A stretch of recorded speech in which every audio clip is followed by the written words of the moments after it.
Hello, hello everyone. Today we will be discussing rotational spectroscopy.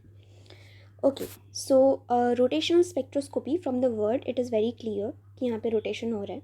Okay, so क्या होता है? This is actually molecular spectroscopy which we are revising. तो यानी molecular level में जो सारी चीज़ें होता है like there is transition, rotation, vibration. ठीक है, ये सब के बारे में हम लोग पढ़े करेंगे. Okay.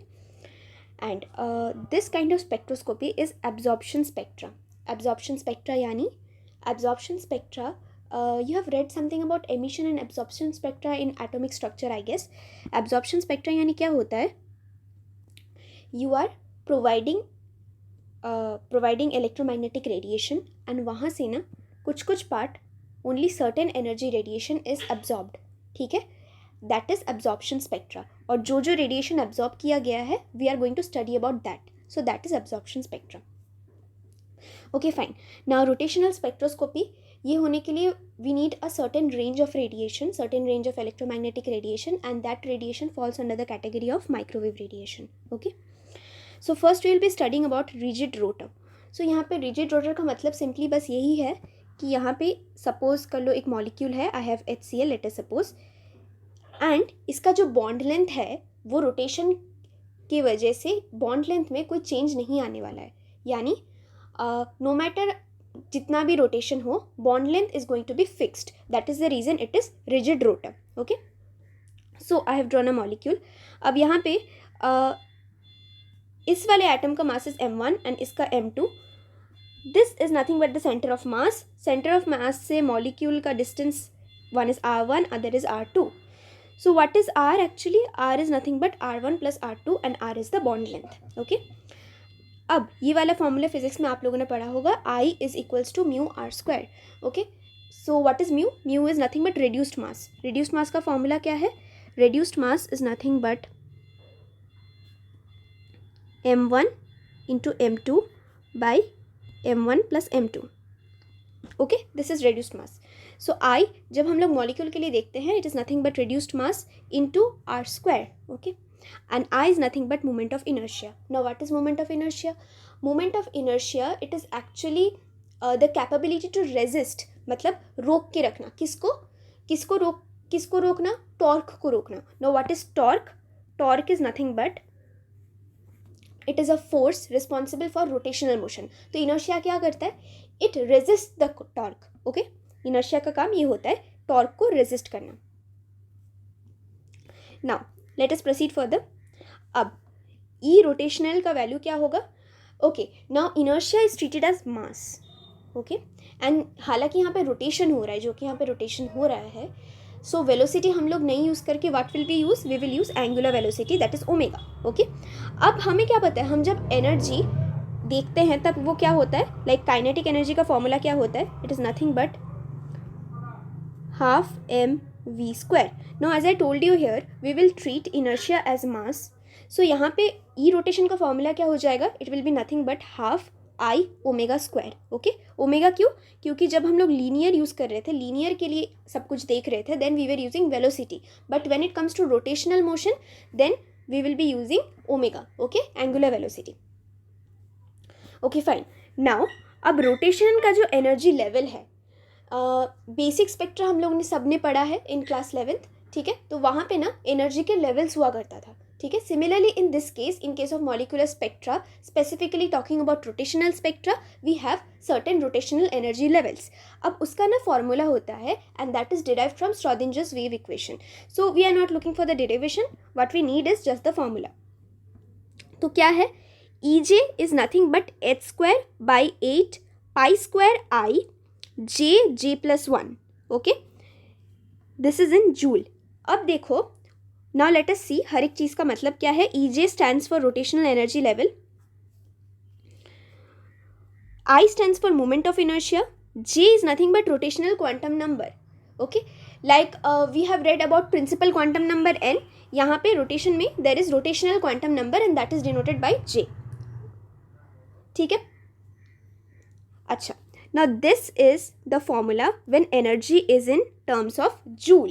ठीक है, when energy is in terms of joule, यानी E equals to H mu. अगर फॉर्मूला हम ऐसे लिखते हैं then it is joule. Now यहाँ पे क्या होता है ना, ये मॉलिक्यूलर स्पेक्ट्रोस्कोपी में we generally denote energy in terms of centimetre inverse. अब सेंटीमीटर इनवर्स किसका यूनिट होता है? It is nothing but the unit of wave number. ठीक है. Now we have to be very clear about how to convert from joule to centimetre inverse. ठीक है, इस बारे में ना पूरा क्लियर होना पड़ेगा. Now let me show you. So now what we know is E equals to H mu. Here mu stands for frequency. Okay, we know this, E equals to H mu.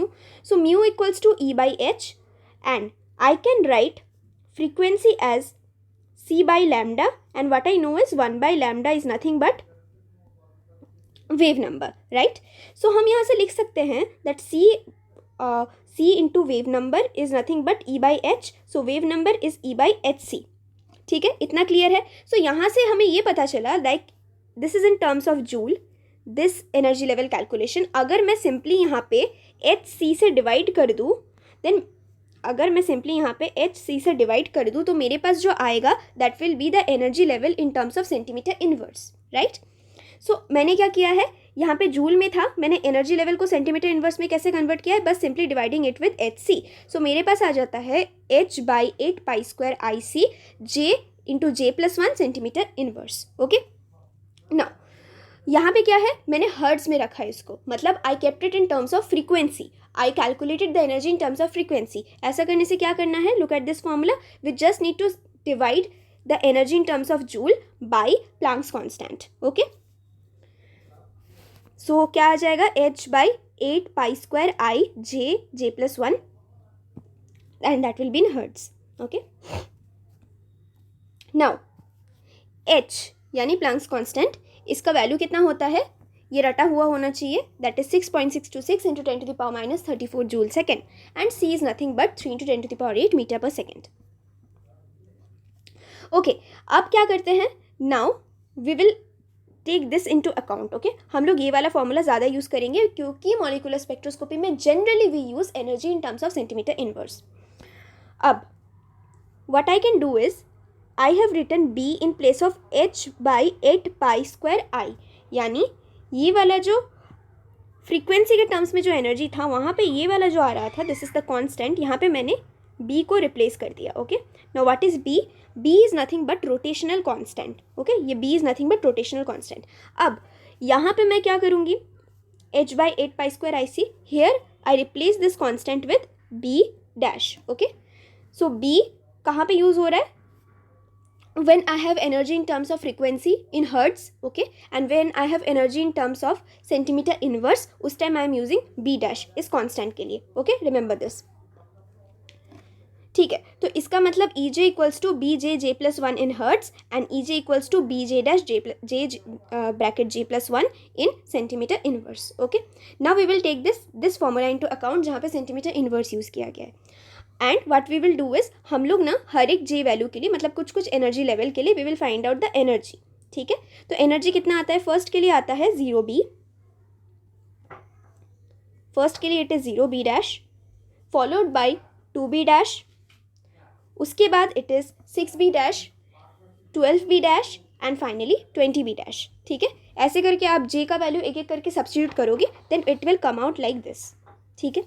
Now we will find out the energy gap.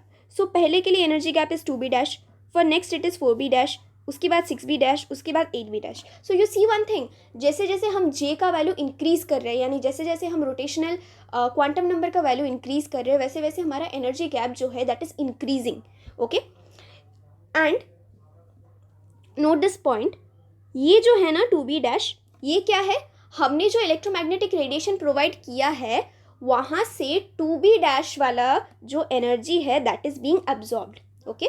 So these are nothing but spectral lines. Spectral lines यानी ये सारे lines को absorb किया गया है, जो radiation, जो microwave radiation हमने प्रोवाइड किया है उनमें से ये सारे लाइंस को, ये सारे एनर्जी को अब्जॉर्ब किया गया है फॉर मॉलिक्यूल का एक्साइटेशन. ओके.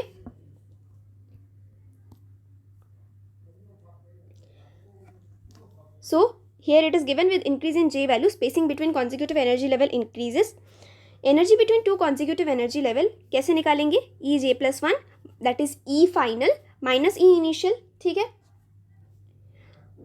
अब देखो E final E J plus one क्या होगा, B dash J plus one, J plus one formula में पुट कर देंगे, ठीक है. What we will do is J के प्लेस में जे प्लस वन पुट करेंगे, as simple as that. Okay. उसके बाद B dash J plus one, ठीक है. उसके बाद जो आएगा that is two B dash J plus one, यानी energy gap is nothing but two B dash into J plus one, जब जे से जे प्लस वन तक ट्रांजिशन हो रहा है then. And when we will plot this, when we will plot the spectral line, तब देखो पहला वाला जो लाइन आ रहा है, look the first line is coming at 2b dash, second line 4b dash, उसके बाद 6b dash and then 8b dash. So कैसे आएगा ये 2b dash, 4b dash, 6b dash and 8b dash. Okay. अब ये सारे लाइन्स में यानी स्पेक्ट्रल लाइन्स में ना energy gap is remaining constant. Just see 4b minus 2b it is coming out to be 2b dash, and 6b minus 4b it is coming out to be 2b dash, again 8b minus 6b dash it is coming out to be 2b dash. यानी spacing between rotational spectral lines is constant and that is 2b dash. Okay, I hope यहाँ तक सब कुछ clear है. Next is selection rules. तो कौन से molecules ऐसे होंगे जो हमें दिखाएंगे rotational spectra. Okay. It is only limited two molecules which have permanent dipole. Permanent dipole, remember this. Okay, not bond dipole. Bond dipole अगर हुआ एंड अगर वहाँ पे परमानेंट डाइपोल ना हो मॉलिक्यूल में तो it will not show rotational spectra. Like permanent dipole है तो इसका मतलब it is very obvious that homoatomic molecules is not going to show rotational spectra, right. उसके साथ साथ मॉलिक्यूल्स लाइक CCl4, ठीक है. CCl4 का स्ट्रक्चर क्या है, it is tetrahedral and it is non polar. Okay, CCl4 is non polar, so it is inactive, it is rotationally inactive, it will not show rotational spectra. Same SF6, it has an octahedral structure. Octahedral structure होने की वजह से ये भी inactive है and it is not going to show you rotational spectra. But if we have HCl, you see this is permanent dipole, so this is rotationally active. Okay, I hope this is clear again. Next is दूसरा जो है ना energy transition के लिए हमारे पास selection rules है. Okay, now this selection rules is again derived from quantum mechanics. Quantum mechanics के जरिए ये अराइव किया जाता है. Okay, so it is nothing but del J equals to plus minus one, यानी जो ट्रांजिशन है ना, जो ट्रांजिशन है that will only occur like from J0 to J1 या from J3 to J2. Okay, कोई भी एनर्जी लेवल को लीप करके ट्रांजिशन नहीं होगा. The transition will only occur between two consecutive energy level. That is the reason why del J is nothing but plus minus 1. This is the selection rule for rotational spectra. Okay, next one thing is very important is the population ratio. यानी कौन से J level में in which rotational quantum number level हमारा जो molecules है वो maximum amount में पाया जाएगा. ठीक है, that is nothing but population ratio. And यहाँ पे ना इंटेंसिटी ऑफ स्पेक्ट्रल लाइन्स भी बोला गया ना. Let me tell you one thing. Suppose this is J equals to 1 and let us suppose यहाँ पे मैक्सिमम पॉपुलेशन है. ओके, एंड ये है J equals to 2. So J equals to 2 में I have only one molecule and J equals to 1 में I have this is J equals to 3, this is J equals to 2 and this is J equals to 1. So J equals to 2 में I have only one molecule, J equals to 1 में I have 4 molecules. अब हमें क्या देखना है, now let us suppose J equals to 1 से J equals to 2 तक जाने के लिए हमें कितना एनर्जी देना पड़ता है. We need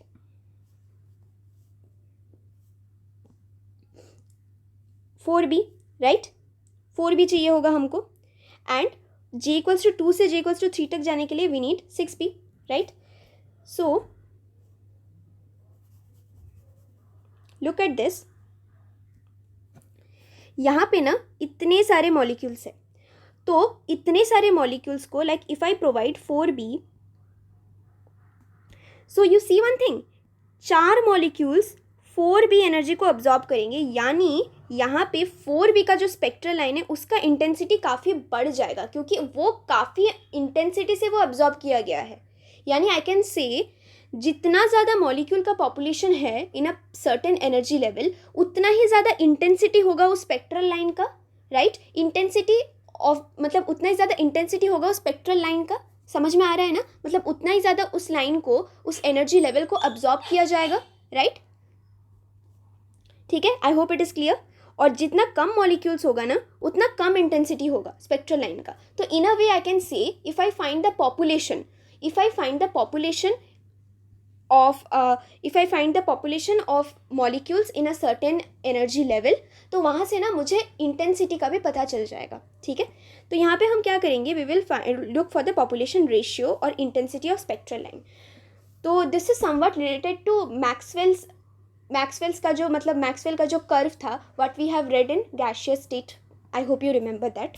तो क्या होता है यहाँ पे ना, this is Nj by N0. So let me tell you, Nj is nothing but number of molecules in J energy level. Okay, number of molecules in J energy level.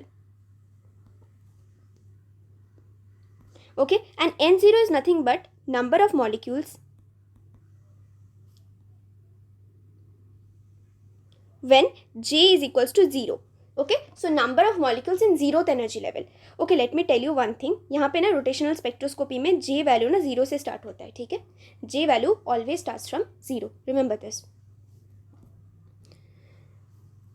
Okay, so हम लोग intensity पे थे, we were in population ratio. तो यहाँ पे क्या होता है, Nj as I told you it is nothing but number of molecules in jth energy level. And what is N0? N0 is nothing but number of molecules in 0th energy level. That is number of molecules when J is equals to 0. समझ में आ गया होगा इतना. अब this is nothing but, this is given by 2J plus 1 e to the power minus EJ by KT. Now G that is equals to 2J plus 1, this is nothing but degeneracy.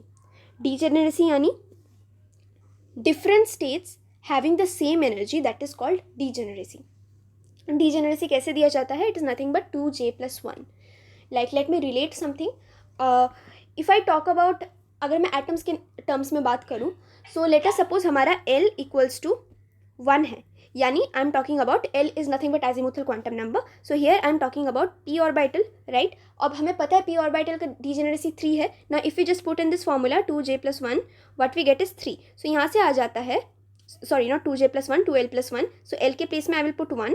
So what I get is 3. So यहाँ से आ जाता है कि जो p orbital है यानी जो L इक्वल्स टू 1 है उसके लिए जो डीजेनरेसी है दैट इज नथिंग बट 3. सो एक ही जैसे यहाँ पे भी फॉर्मूला सेम आया है. Okay, it is nothing but G equals to 2J plus 1 and this is the degeneracy. Okay fine. अब the ratio Nj by N0, इसका ratio is 2J plus 1 into E exponential e to the power EJ by KT. Okay, so this is energy of jth level. K is nothing but Boltzmann constant and T is absolute temperature. अब I can write this as Nj equals to N0 2J plus 1 e to the power minus BJJ plus 1. BJJ plus 1 मैंने क्यों लिखा? मैंने EJ के place में I substituted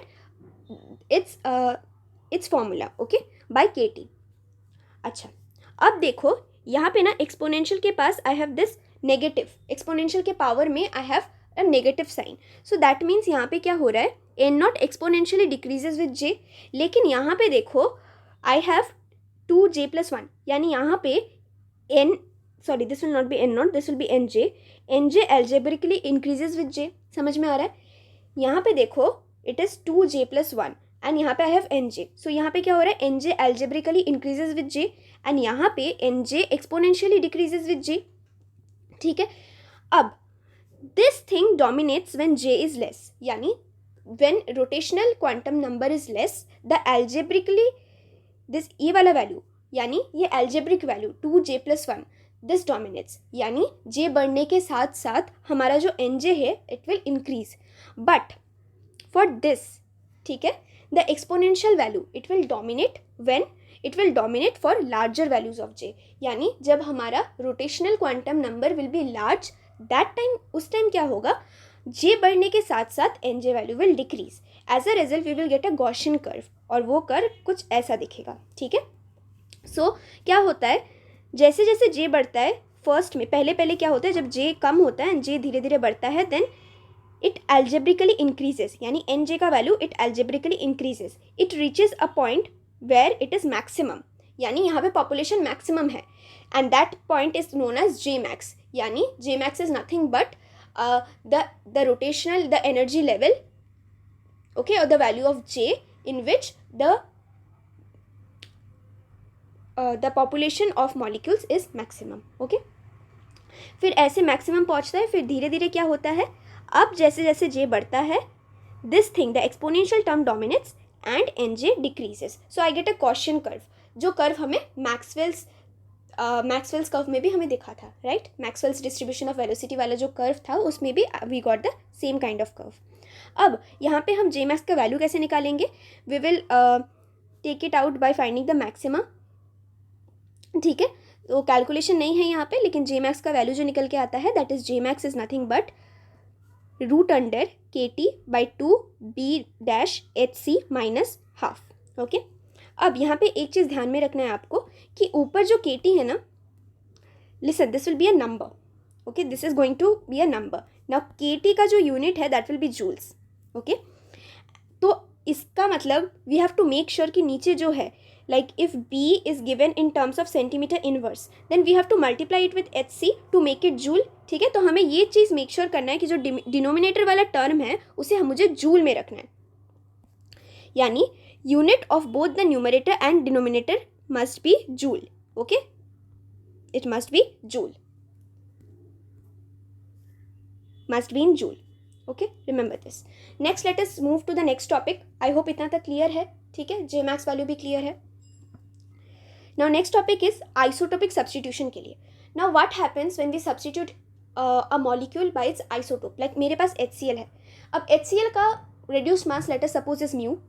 Now I have substituted H with D.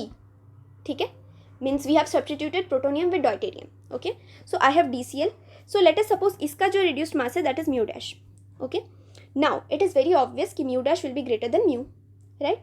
क्योंकि deuterium का जो mass number है that is 2 and for protonium it is 1.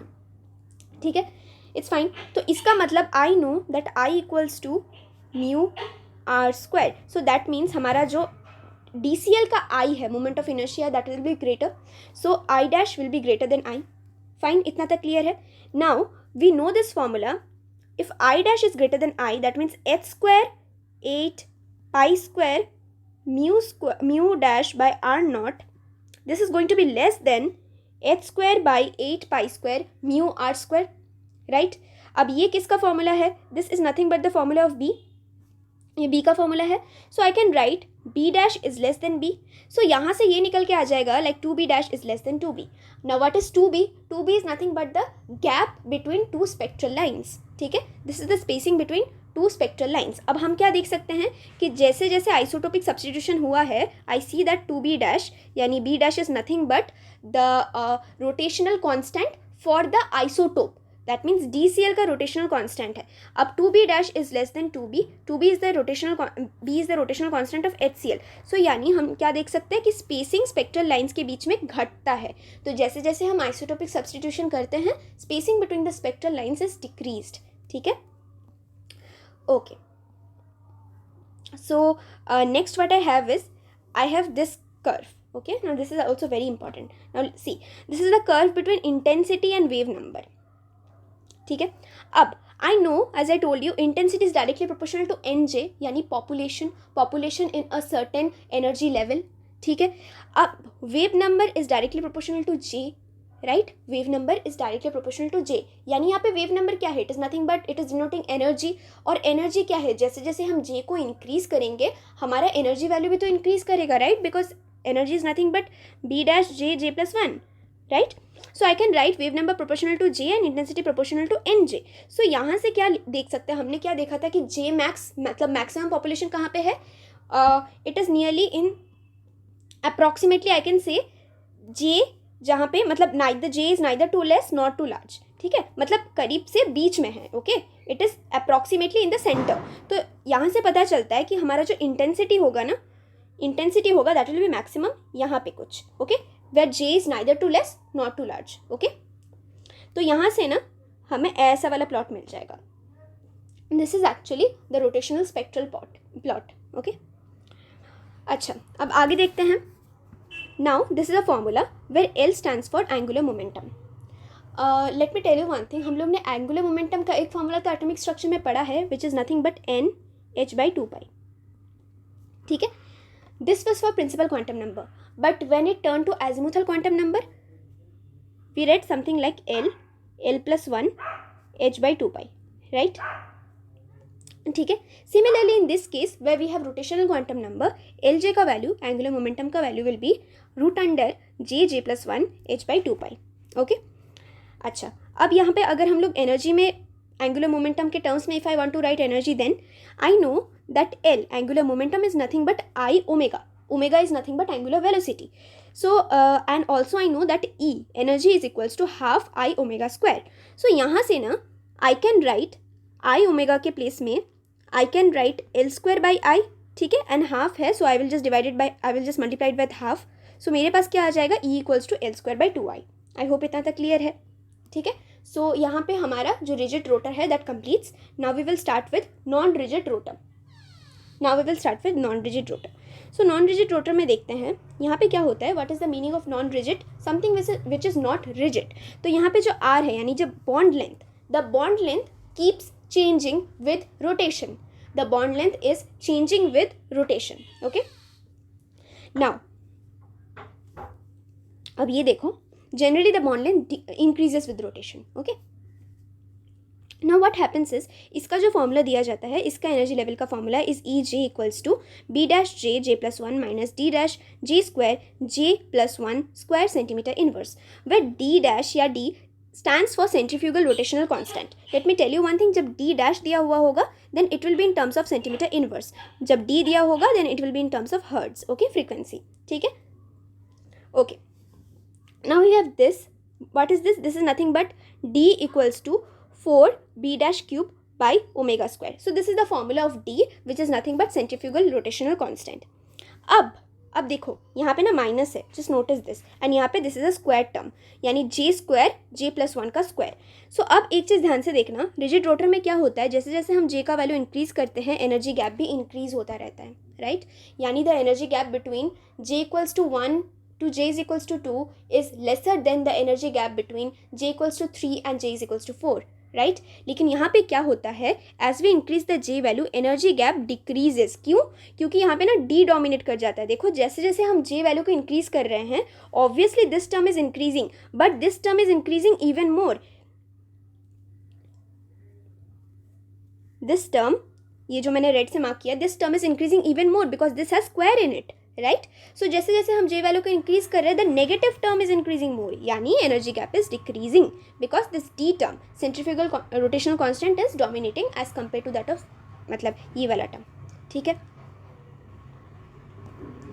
अच्छा, now I have what I did is I found the energy. So क्या है, J equals to 0 के लिए E J equals to 0, J equals to 1 के लिए 2b dash minus 4b dash, ऐसे करके हम लोग ने एनर्जी निकाला है. ठीक है. Now this is nothing but selection rule. यहाँ पे भी selection rule remains the same, that is del J is +-1. यहाँ पे भी ट्रांजिशन ना कॉन्जिक्यूटिव एनर्जी लेवल के बीच में ही होता है. सो देर इज़ नो लीप, मतलब ऐसे करके लीप नहीं होता. लाइक जे इक्वल्स टू 1 से जे इक्वल्स टू 3 तक कभी ट्रांजिशन नहीं होगा. That is not allowed. The only allowed transition is between 2 consecutive rotational, मतलब 2 consecutive energy level. Okay. Next let us see this. Spacing between the spectral lines are not constant. Okay. So note this कि rigid rotor में हमने क्या देखा था कि 2 spectral lines के बीच में spacing were constant and it was 2b dash, right. लेकिन रिजिड और नॉन रिजिड रोटर में क्या होता है, it is not constant, it is not constant. Okay. Late us see how. यहाँ पे हम लोग ने एनर्जी का वैल्यू निकाला है for non rigid rotor. We have found out the energy level for certain J values. Okay.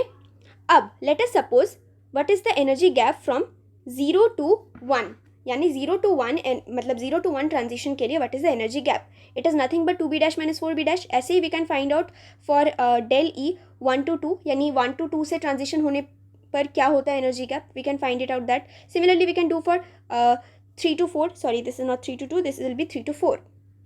Okay, we can do that.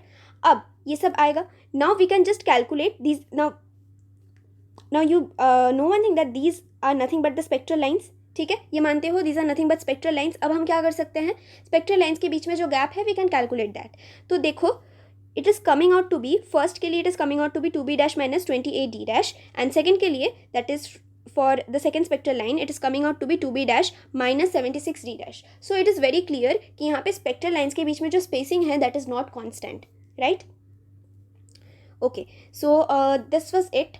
इससे ज़्यादा कुछ नहीं है. So thus we complete revising the entire chapter of rotational spectrum. Thank you so much.